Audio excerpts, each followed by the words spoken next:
को याद होगा, असम के कोकराझार और सोनितपुर जिले में 78 लोगों की निर्मम हत्या बोडोलैंड के उग्रवादियों ने कर दी थी। उसके बाद से ही सुरक्षा बल और सरकार हरकत में है। गृह मंत्री राजनाथ सिंह वहां गए, उन्होंने दौरा किया और अब ये साफ कर दिया गया है कि जो आरोपी हैं उनको खत्म किया जाए, उनको ढूंढकर निकाला जाए। लेकिन इस वक्त असम में किस तरह के हालात हैं, जानने के लिए एबीपी न्यूज कोकराझार और सोनितपुर पहुंचा। देखिए वहां से एबीपी न्यूज की ये ग्राउंड रिपोर्ट।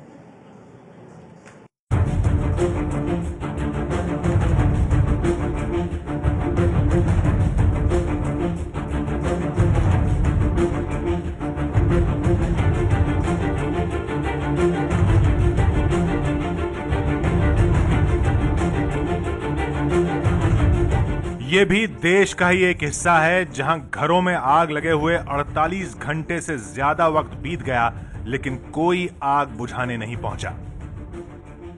ये असम के सोनितपुर जिले का वो गांव है जहां आदिवासियों को गोलियों से भून दिया गया, लेकिन सुरक्षा बल का एक भी जवान नहीं पहुंचा। यहां अपनी जान की हिफाजत का जिम्मा अपने ही कंधों पर है। न बिजली है न पानी, हर कदम पर बस खतरा मंडरा रहा होता है। एनडीएफबी के जो आतंकी है वो इसी जंगलों से आते हैं और आने के बाद यहाँ पे अपने काम करने के बाद इसी रास्ते से वो लौट के चले जाते हैं। लेकिन घटना के 3 दिन बाद जब हम यहाँ पे पहुंच सके पहली बार, तब यहाँ पे एक भी पुलिस कर्मियों को हमें नहीं दिखा। यहाँ से करीब 5 किलोमीटर दूर पुलिस के जवान और पैरामिलिट्री फोर्स के जवान हमें दिखे, लेकिन वो भी यहाँ से 5 किलोमीटर दूर। ये जंगल इलाके में कोई नहीं है, किसी भी समय कुछ भी यहाँ पे हो सकता है। देश की राजधानी दिल्ली से करीब 2000 किलोमीटर दूर असम के सोनितपुर पहुंचा एबीपी न्यूज, जहां अब तक जले हुए घरों से आग की लपटें उठ रही हैं। इस जगह पे वो 30 लोगों को मार डाला। जो कहा जा रहा है कि उस दिन वो शाम के टाइम पे यहाँ पे आए और एक के बाद एक घरों में जाके उन्होंने अंधाधुंध फायरिंग की और उसके बाद सभी घरों को जला दिया गया। महिलाओं को भी नहीं बख्शा गया और बच्चों को पॉइंट ब्लैंक रेंज से मारा गया। आप देख सकते हैं कि लोग जो खाने के लिए कुछ सामान घर पे मौजूद करके रखे थे, उनको भी यहाँ पे जलाया गया।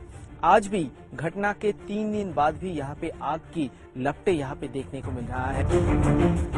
मंगलवार शाम को national democratic front of Bodoland S के उग्रवादियों ने निर्दोष आदिवासियों को बेरहमी से मार दिया था। मारे जाने वालों में ज्यादातर महिलाएं और बच्चे थे। हथियारों से लैस उग्रवादी गांव पहुंचे और आदिवासियों पर अंधाधुंध फायरिंग करने लगे। आदिवासियों के साथ हुए इस नरसंहार के बाद कई गांव खाली हो चुके हैं और जो लोग बच गए हैं वो अपने तरीके से अपनी जान की हिफाजत कर रहे हैं। तिनीखुटी गांव से लोग अपनी जान बचा के भाग चुके हैं। आप देख सकते हैं कि यहाँ पे झूला है, लेकिन झूले में झूलने वाला बच्चा नहीं है। जो जिस भी हालत में थे उसी हालत में यहाँ से भाग चुके हैं, राहत शिविरों में जाके ठहरे हुए हैं। और यहाँ पे कुछ नौजवान अपने परंपरागत जो अस्त्र है वो लेके गांव के रखवाले कर रहे हैं। गांव वालों की मुश्किल देखिए, दुश्मन सामने खड़ा था और ये उसे न तो पहचान पाए न ही खुद को बचा पाए। हम लोग लगा था कि इन लोग आर्मी है, इसीलिए हम लोग चुपचाप था। इसीलिए एक घर में एक आदमी करके गया, आदमी भाग नहीं पाया। सोच रहा था उन लोग फौजी है, इसीलिए कुछ नहीं किया, लेकिन उन लोग फौजी नहीं था। ड्रेस ऐसे फौजी का पहना हुआ था, इंडियन था। इसीलिए रात को भी ड्यूटी आती है उन लोग, लेकिन हम लोग समझ नहीं होता है उन लोग आए हैं कि इंडिया पे, ये हम लोग को मालूम नहीं हो रहा है अभी। फौज आने से भी हम लोग छुपते हैं, क्योंकि हम लोग नहीं छुपने से तो फौज है कि नहीं है वो भी मालूम नहीं होता है।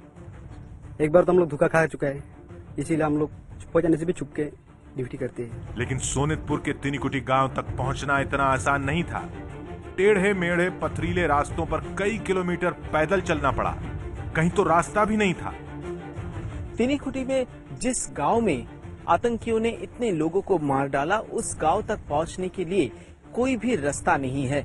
मीलों हमें ऐसे ही चलना पड़ रहा है, ना ही यहाँ पे रास्ता है, ना ही यहाँ पे बिजली है, कुछ भी नहीं है। ये आप देख सकते हैं कि ये जो जगह है, जिस रास्ते से लोग यहाँ पे जाते हैं वो एक नदी जैसा ही है। हर समय यहाँ पे पानी का बहाव हमें देखने को मिल रहा है तो ये भारत का ही एक अंश, लेकिन यहाँ का जो स्थिति है वो लग रहा है कि भारत से एक बिछड़ा हुआ जगह है। ये एक ऐसा प्रधानमंत्री देश को मिला है जो कि देश के लिए करना चाहता है, यहाँ की समस्याओं पर अथवा समस्याओं की जो चुनौतियां हैं उन पर विजय प्राप्त करना चाहता है, लेकिन कुछ इस प्रकार की अवांछित ताकतें